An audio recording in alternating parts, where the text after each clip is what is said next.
اکیلا رہنا، اکیلے لڑنا، اکیلے جینا سیکھو، یہ دنیا کسی کی نہیں ہے۔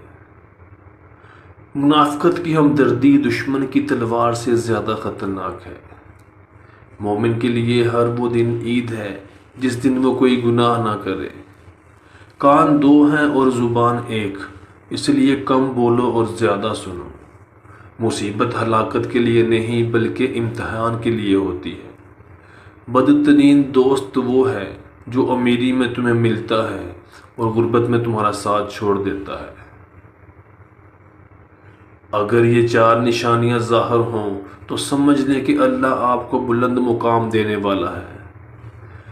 نمبر 1، بندے کو اللہ کی عبادت میں لطف آنا شروع ہو جاتا ہے اور گناہوں سے نفرت ہو جاتی ہے۔ وہ اللہ کی رضا میں راضی رہتا ہے چاہے اللہ اسے بڑے سے بڑے غم میں مبتلا کر دے۔ بندے کے دل میں مساکین کی محبت اور ظالم کے لیے نفرت پیدا ہو جاتی ہے۔ بندے میں عاجزی پیدا ہو جاتی ہے اور وہ خود کو اللہ کا ادنا سا بندہ سمجھنے لگتا ہے۔ دوسروں کے ساتھ نیک سلوک وہ کرتے ہیں جو خود بھی مشکل وقت سے گزر چکے ہوتے ہیں۔ بادلوں کی طرح رہو جو صرف پھولوں پر نہیں کانٹوں پر بھی برستے ہیں۔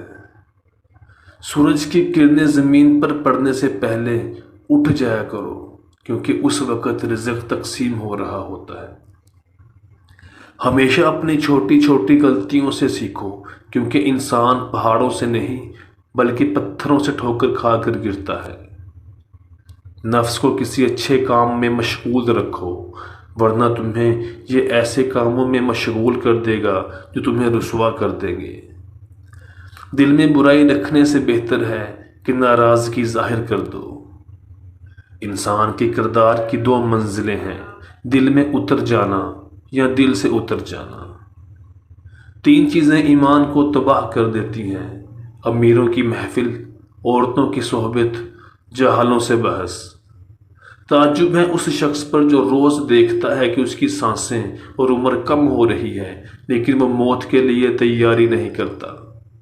دعائیں مانگتے اور دیتے رہا کرو کیونکہ جن چیزوں پر ہماری دسترس نہیں، اختیار نہیں، وہ ہماری دعاؤں میں تو شامل ہو سکتی ہیں۔